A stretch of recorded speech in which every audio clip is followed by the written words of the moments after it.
Unga bunga. Unga bunga. Captain Caveman! What's up, boys and girls? It's Saturday morning. That means it's time for the Saturday Morning Review. I'm your host, Intern Rick. Today we're going to be taking a look at the Jazwares Captain Caveman figure, and just like I promised last week, I've got a little bonus for you.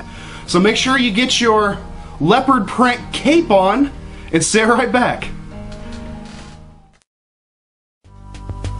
Contrary to his caveman nature, Captain Caveman made his television debut on September 10th, 1977 as a segment of Scooby-Doo's All-Star Laugh-A-Lympics and Scooby-Doo All-Stars. Joined by the teen angels Brenda, Dee Dee, and Taffy, the gang is always up for a mystery, spoofing Charlie's Angels and Scooby-Doo alike.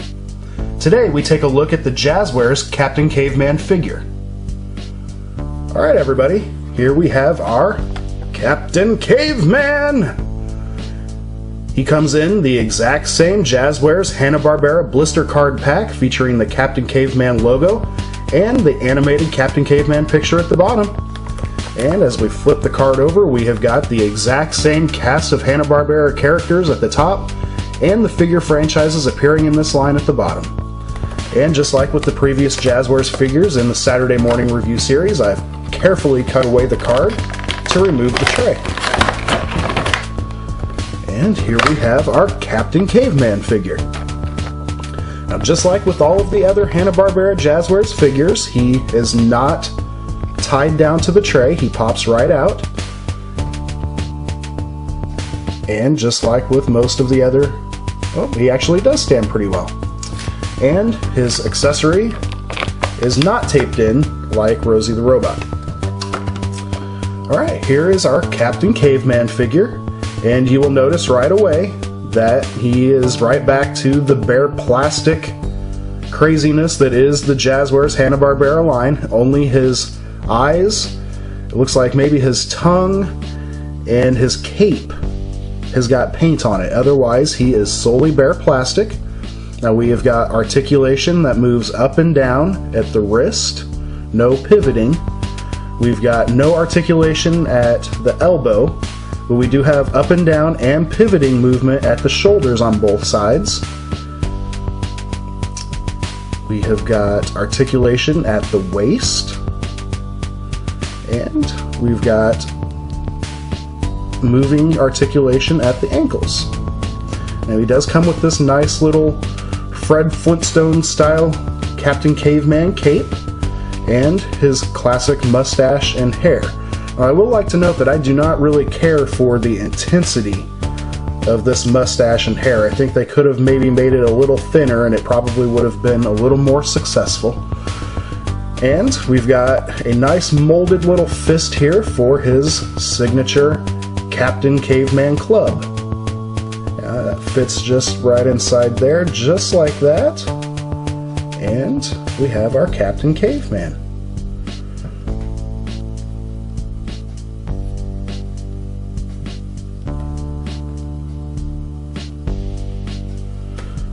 Alright, that will do it for this week's look at the Captain Caveman figure.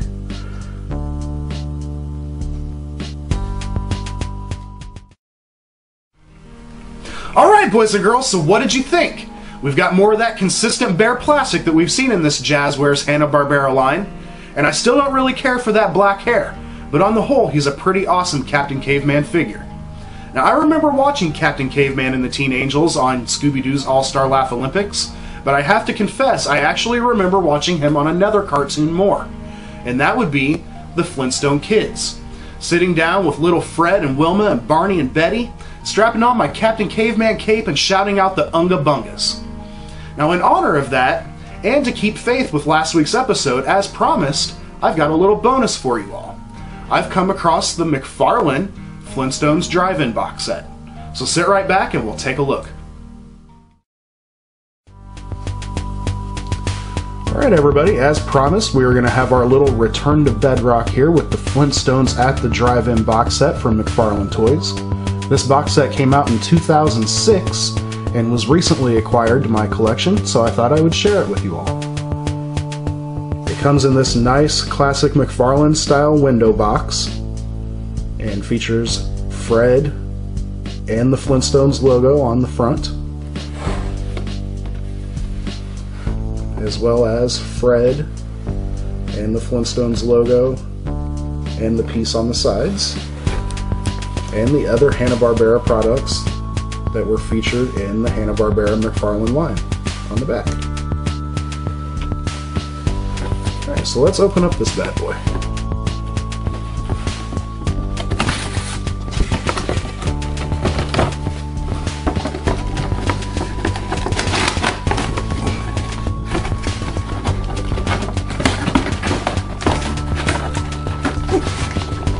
Don't want to slide out of there.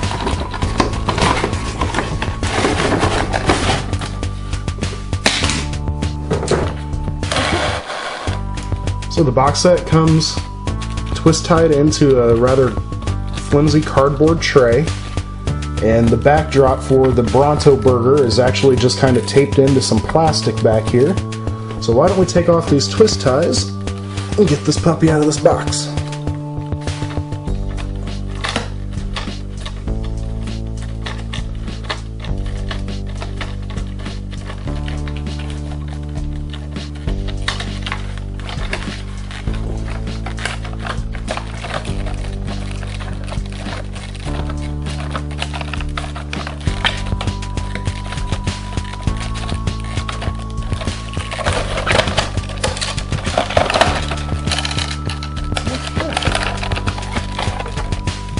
The twist ties actually come out of the way rather easily.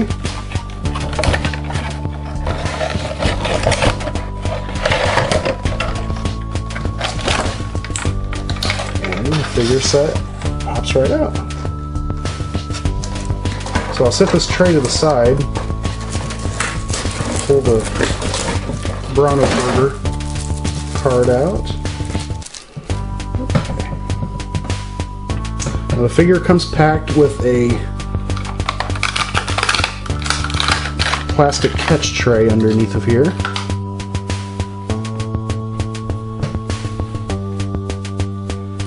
And features the Bronto burger and ribs waitress, along with the rack of ribs on the side of the car.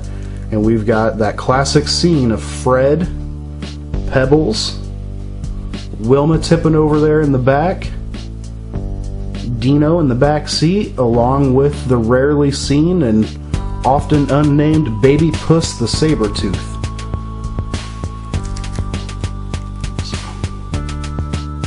The Flintstones car has this nice rotating wheel action in the front and is awesomely textured. And if you notice, the playset itself has this rock tipping feature, so you can reenact adding the rack of ribs to the side, which you will note does not come off. It is rather sturdy here, so not meant to come off. The waitress has articulation on her arms, but that is it. Otherwise, she has no articulation, and she is glued or molded down to the base. Fred himself has no articulation whatsoever. His hands are on the wheel. The wheel does not move. Pebbles has no articulation whatsoever. She's just stationary, glued in there, as is Wilma, Baby Puss, and Dino. Well, actually, Dino's head does move up here, so he can turn his head, and the waitress can move her arms, but nobody else can do anything. But the car tips, so that's kind of cool, right? So why don't we move in for a little closer look here at the McFarlane Flintstones Drive-In.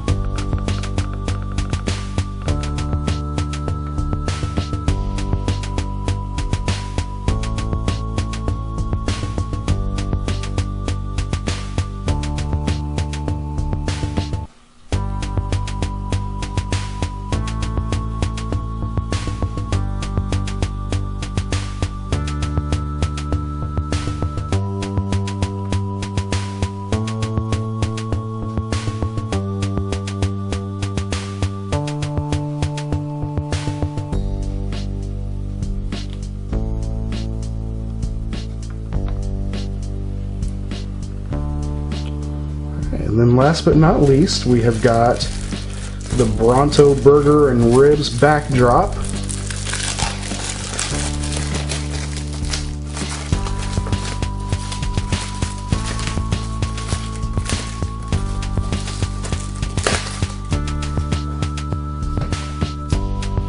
And this actually fits right in this groove back here, but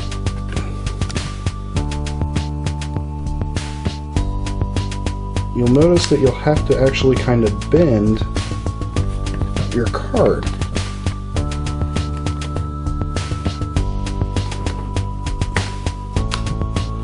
So it's not a very easy fit.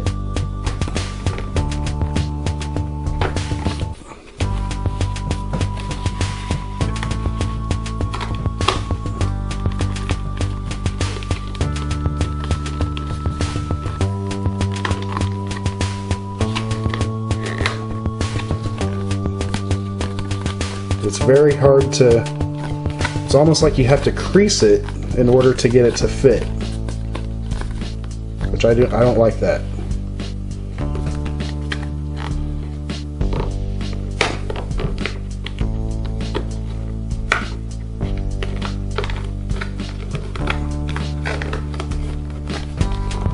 So you get it in there,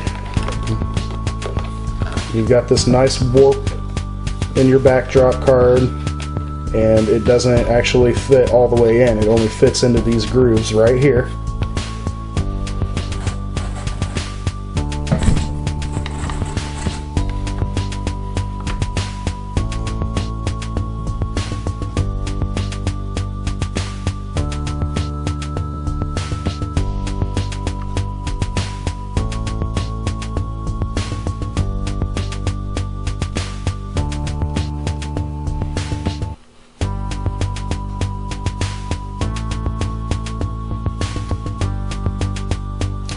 Alright, so that will take care of it for our look at this oldie but a goodie.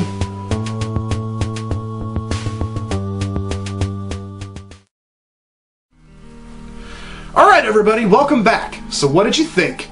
We've definitely got a lack of articulation such as we have with all McFarlane products, but I'm certainly glad they included that baby puss saber tooth, and I wouldn't have even noticed the car tipping action had my fiance not pointed it out. How screwy is that?